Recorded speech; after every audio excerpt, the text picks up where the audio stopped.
with you! Watch the rooftops! Go!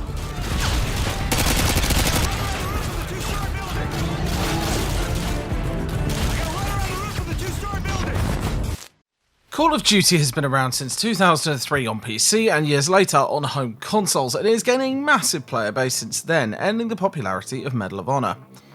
This World War II themed FPS was published by Activision and quickly became one of the best-selling video games of all time, making them almost as rich as Jordan Belfort.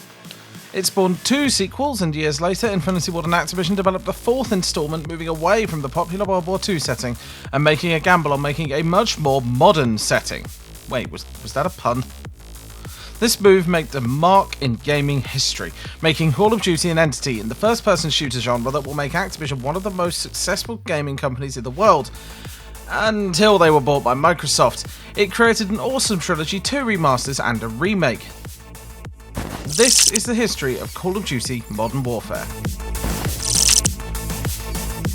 The Call of Duty Modern Warfare series is heavily focused on easy-to-approach objective-based gameplay on single-player mode campaigns, mostly shooting enemies and trying not to die. It's basically what you can expect from your standard shooting game, but Modern Warfare's main meat on single-player mode is the story. The plot mostly revolves around the crisis in Russia, with the ultra-nationalist and private terrorist groups, and the Allied forces such as Britain's SAS and United States US Marines being there to stop them. Sorry, just gonna say it now, slight spoiler alert! Players will take control of several soldiers of the stories, but will mainly be focused on first-tier characters like the awesome Soap McTavish. Right. What the hell kind of name is Soap, eh? And the legendary SAS Captain Price.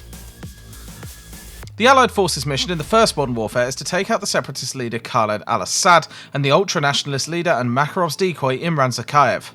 As for the sequel, Modern Warfare 2, well, the story became a little more twisted in the first one, since there are now traitors in the USMC, and there's one particular mission that made quite an impression on conservative parents. Also, this one made us cry with one scene and made us question the meaning of loyalty. Why did they have to kill Ghost?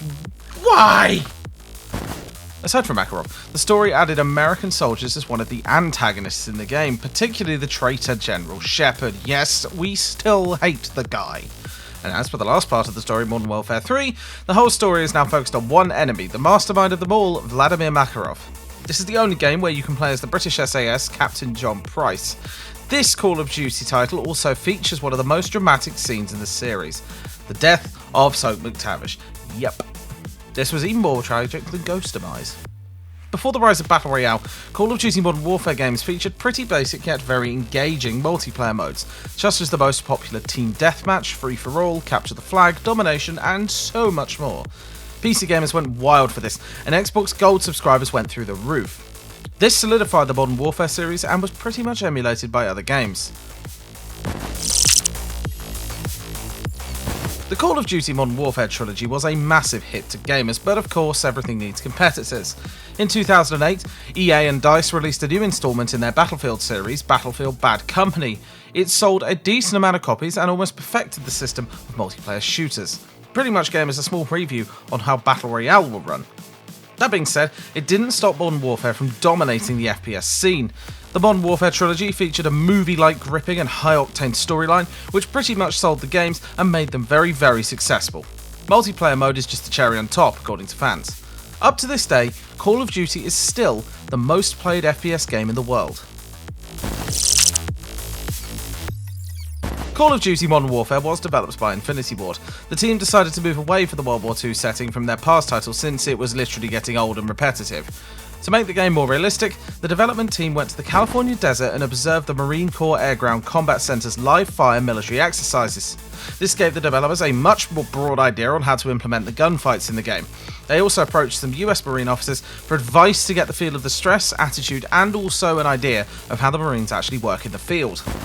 Story creators and writers wanted to avoid current real-life wars, so they went with a more Hollywood approach on storytelling. Like Modern Warfare 1, where they clearly took inspiration from Ridley Scott's hit war film Black Hawk Down, and Modern Warfare 2 almost copied Michael Bay's first big-budget film The Rock, the underwater infiltration scene and the shootout in the shower room are just uncanny. Infinity Ward and Activision hired some famous music composers from Hollywood, such as Hans Zimmer, Stephen Barton, Lorne Balfe, and Harry Gregson Williams to compose engaging soundtracks in the game's campaign. Hans Zimmer's opening theme from Modern Warfare 2 is still the most famous game soundtrack in the series, and it's still being used in some promotional videos. Call of Duty Modern Warfare uses their own IW engine to develop the game. It features accurate world dynamic lighting and state-of-the-art HDR lighting effects. Well, it's not all dynamic since not all walls can be destroyed, but it's not something to be bothered about. I mean, the game's still epic regardless.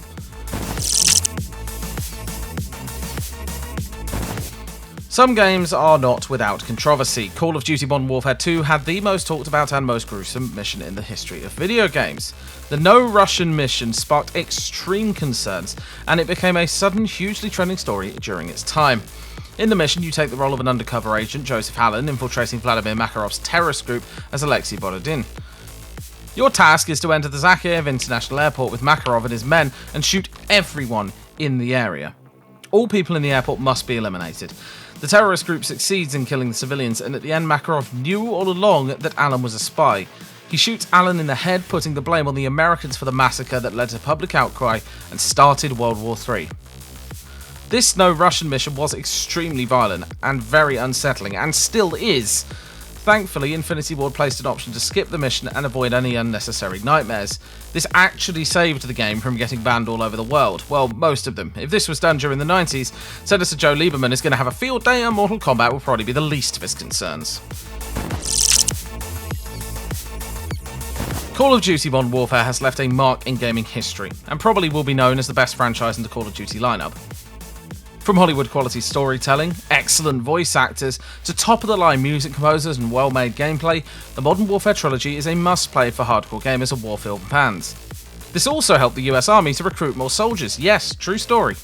After the trilogy, Activision and Gfinity Board remastered Modern Warfare 1, that included in the Call of Duty Infinite Warfare Legacy Edition, and Modern Warfare 2. Then, in 2019, Activision released a full remake of the awesome franchise, and recently they just announced the upcoming remake sequel Modern Warfare 2. The footprints of this epic franchise can be seen on other COD titles, such as the massive bomb Call of Duty Ghost Advanced Warfare, and now the recent popular Battle Royale version, Call of Duty Warzone.